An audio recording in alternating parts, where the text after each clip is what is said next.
Hello, welcome back to my channel. If you're new here, hi, I'm Allie, and today I have a reading vlog for you guys, but it's going to be just strictly bookish. There's probably not going to be a whole lot behind the scenes, day-to-day life going on, because the whole point of this video is to speed run as many stories as I possibly can by Edgar Allan Poe.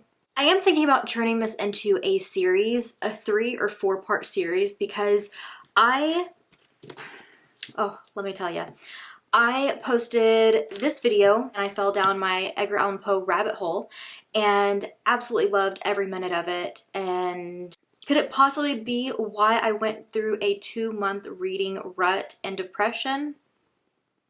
It could have been a factor for sure.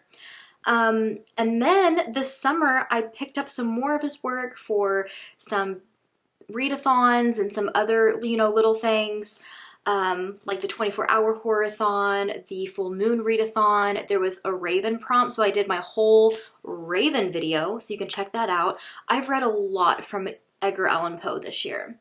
And because of that, I was like, this is just my year. I'm going to commit and I'm going to read every short story, poem, whatever from Edgar Allan Poe.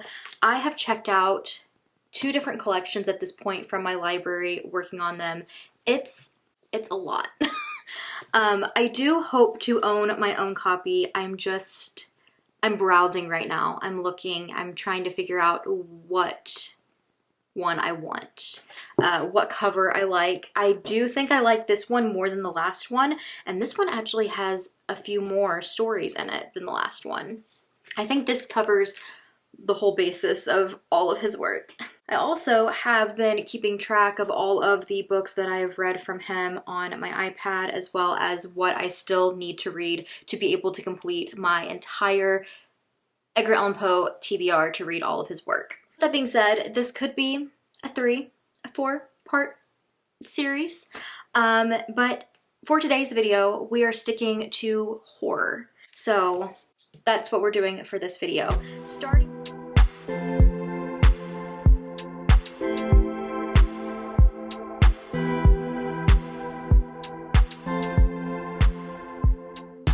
Because I will butcher this. Recording by Chris Cartwright, the Duc De L'Omelette. The Duc De L'Omelette. I don't know. I can't say it. Anyways, I'm going to refer to him as the Duke because that's what he's referred to throughout the story. This is about this Duke who dies, and he ends up in this room with the devil, and he is literally playing like a card game with the devil. What was supposed to be the devil and this Duke fencing it out, because the Duke couldn't fence, he convinces the devil to play a card game and pretty much cheats his way through it to win his freedom from hell, pretty much. It's very creepy, but also because the scenery and how it's explained is creepy, but at the same time, there's that little humor to it as well, that it's just kind of like a silly type of story, but super creative, and just the visuals of this random guy sitting there and playing a game with the devil is a little hysterical. It's an iconic moment. I gave it a 4. Not so much with my second one, which I gave 2 stars, and that is A Tale of Jerusalem. This was just, I feel like a mouthful of history thrown at me, but not just that.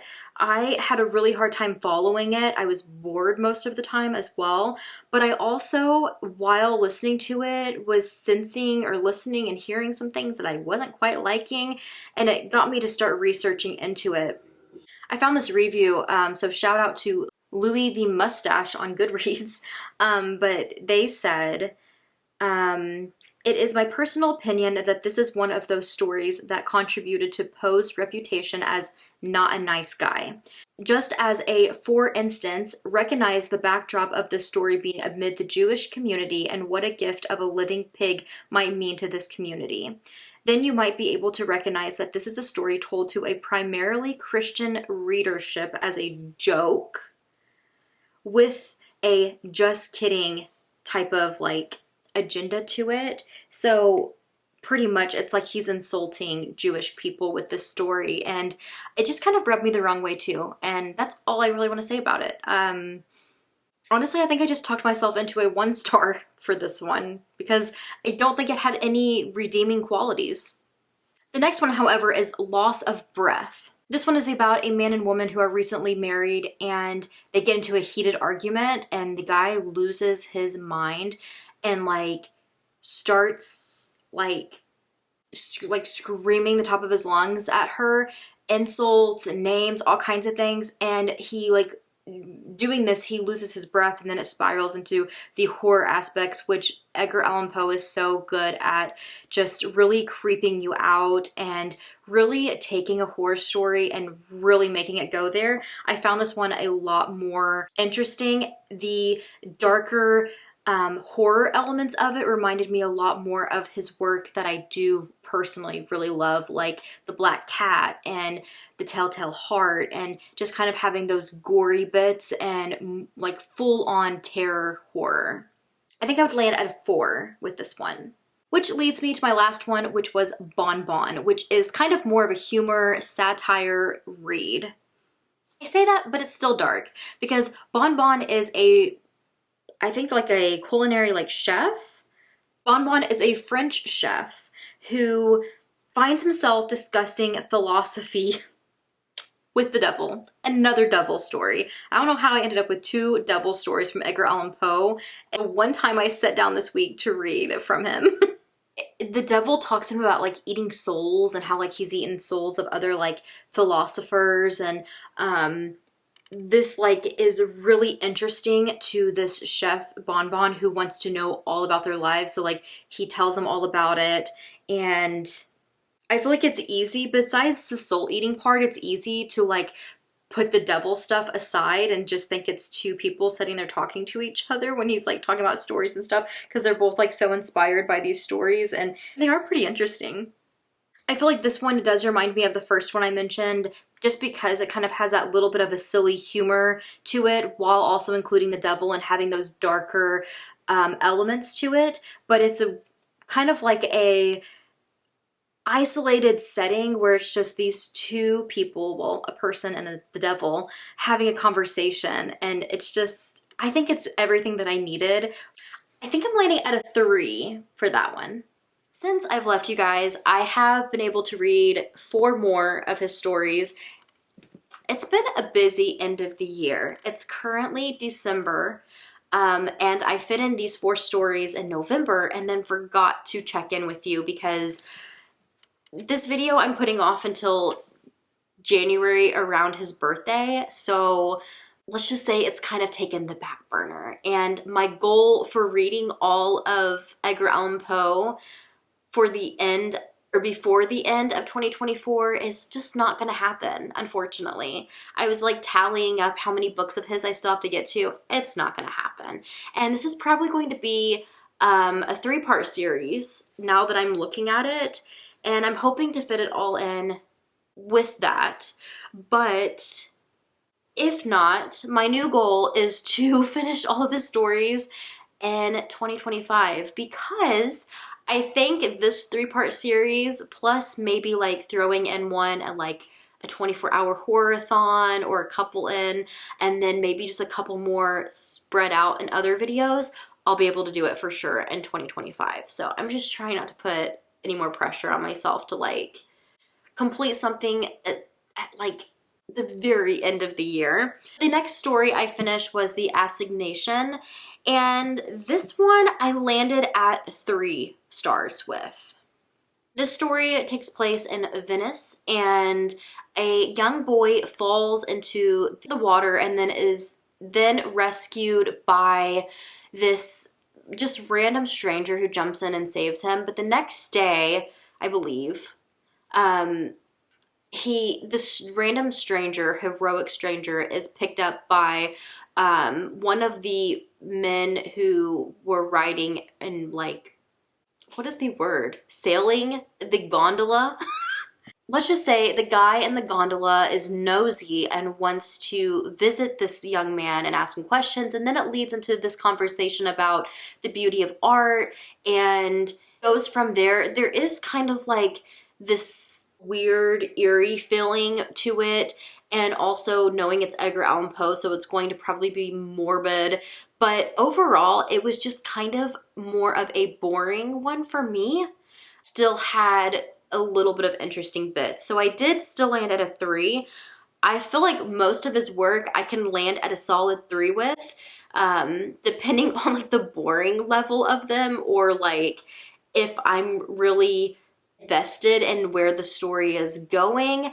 I feel like I rate lower than a 3 in his only if they are like really insulting or just like all god awful stuff that is in them. But for the most part with his, there usually has a twist or some type of like morbid aspect that I'm just like, all right, it's a 3. The next one was A Tale of the Ragged Mountains. It's super confusing. I agree with you. If you've read this one, it is super confusing. I feel like everybody on Goodreads is like, it's confusing. I don't understand this. It is. It kind of is like a tale on reincarnation and, you know, like kind of like what happens to us once we leave our bodies. And it's confusing. It is boring at times. There was a point in it where I was reading it that I'm like, I think this is going to be a 4, but then it just droned on and on and on. And there was only certain parts of this that I found so cool. There's like this scene with like an out of body type of feeling that was just so, oh, I loved it. But I once again am landing at a 3. I do think it is a more interesting one if you can get through the boring bits. Thankfully, all of his stories are so short that I feel like anybody could get through them, but there's so many that are just so intriguing, so interesting, and like aspects of them, I'm like, I would love a full-blown novel that is inspired by that. And this was one of those. The next one, The Man of the Crowd. This one is so cool and I want to tread lightly with it, but I feel like it would be really boring to just say, oh, it's about this guy and he follows this other guy through the city all the way around it, and this guy's acting really weird and he's just like very questionable, like where is this guy going? What is his plans? But what I will say is he has a knife, and he's acting very strange. He's doing some strange things. He is definitely the man of the crowd. I gave it 4 stars. It was unhinged. Definitely unhinged. I went into it thinking, oh my god, this is going to be so boring. It's going to just drag on and on about following this guy, about the locations and the people they pass. It's good, you guys. Thou Art the Man was the last one I read, and I really enjoyed this one as well. It kind of went the same direction as the last one of being like, oh, this is going to be kind of boring, but I think I found it more interesting because it was kind of like a whodunit, but not in a way that's going to be mystery like his others. This one does fall into the mystery category for Edgar Allan Poe, but I wouldn't go that far to say that. I think it definitely lands more horror, which is why I put it in this video. This is about a guy who is very wealthy, very popular, and he has been murdered. The whole book takes place literally these guys sitting around trying to figure out what happened to him and to solve it, and it's pretty obvious like who it is from like I feel like the get-go, but it's still this just like feeling of suspense that you're setting, like how are they going to like finally get this guy to confess or to get something, you know, like the ball's gonna drop, like something's gotta happen, and when it does, it is like a shock thing that I wouldn't say is super unique these days. I feel like this has happened in other books. I actually just recently read a book where this certain thing happened. So again, not super unique, but thinking back at a time where people would read Edgar Allan Poe as soon as like he was publishing stuff or as soon as his stories got out there, their minds were probably like blown and was just like, this guy is messed up. But I really liked it. I love also, if you have read this or you do read this, I love the fact that this book is titled, in quotations, Thou Art the Man. Just brings it full circle, brings it round, ties up all the ends very nicely, and I really liked it. It was another 4-star for me. And to wrap up my first part of Edgar Allan Poe series, I read, I think, 3 more of his horror, and I think I'm actually, with this, closing out his stories that are classified as horror. So the first one was the Oblong Box. This was set on like a ship. To an extent, it was giving a little bit of like piracy, although it wasn't. It was just, I guess, what you would expect on a regular ship then, transporting things. But we have a crew who are seemingly getting more and more worried about this box that they call an oblong box. I feel like it's not as horror driven, it's not as intense as a lot of his other work, but I still had a rather fun time with it. I liked how it was kind of still a little bit of like this build-up moment to what is happening or what it is in the ending, but I did land at a 3. The next one was The Conversation of Eiros and Charmion. I think that's how you say it. This is a short story that feels so long, if you catch my drift. Like, it wasn't that it was horrible, it just wasn't for me or wasn't for my attention span right now. So this is about these 2 people having a conversation, and it's kind of like the afterlife, like they have just passed. So they're having this conversation about it. Eiros, who died in a recent apocalypse, and Charmion, and he's like explaining the circumstances to Charmion, who died 10 years previously. But then it just kind of teeters in a different direction, and a type of apocalypse that I just wasn't, I guess, really expecting. And with this older writing style, with the 2, I feel like it has the setup to be an amazing time, but it just kind of left me being very bored the whole time.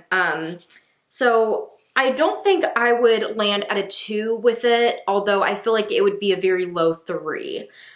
I don't want to say that this is an awful story or that I hated it or anything like that, and that's when I typically give 2s and 1s, but it would be one that I would just say I would pass on this one and do a different one if you're sitting down and picking up an Edgar Allan Poe. And then the last one is The Imp of the Perverse. I did look this up, and this imp in the story is defined as a small evil spirit. And perverse as a noun is used as strange and not what most people would expect or enjoy. This one was a lot more entertaining and better for me because it was just unexpected. This follows this narrator. He is almost like trying to get out of being suspected for this murder. And it's like, at the same time, is like, from what I gathered from it, is going mad because of this imp.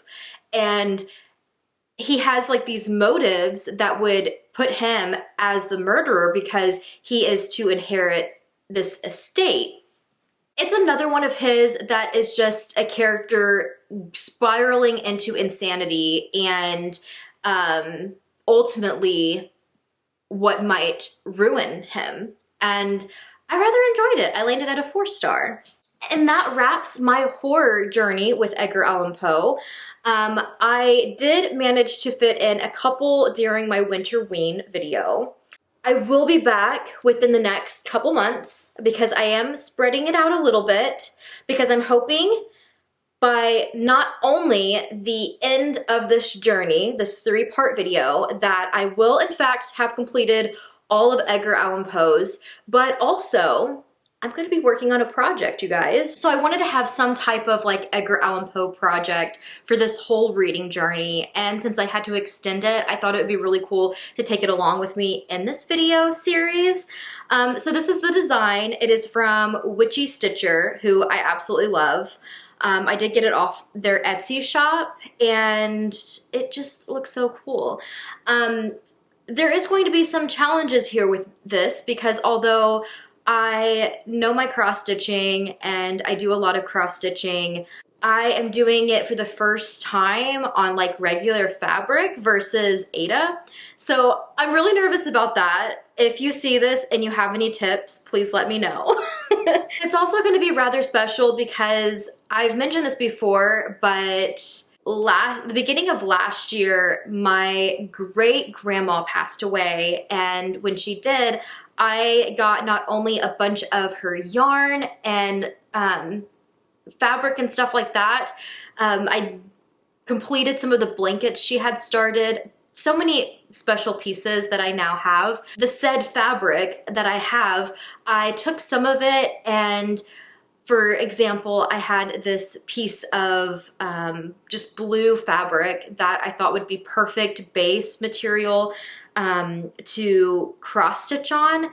And although it's nothing like Aida, I was like, I don't know what else I'm gonna do with this, so I think it'd be really cool to use it as cross stitching. So I ended up dyeing it with some black, but I did like the whole like crumpled, and then I used tie-dye black.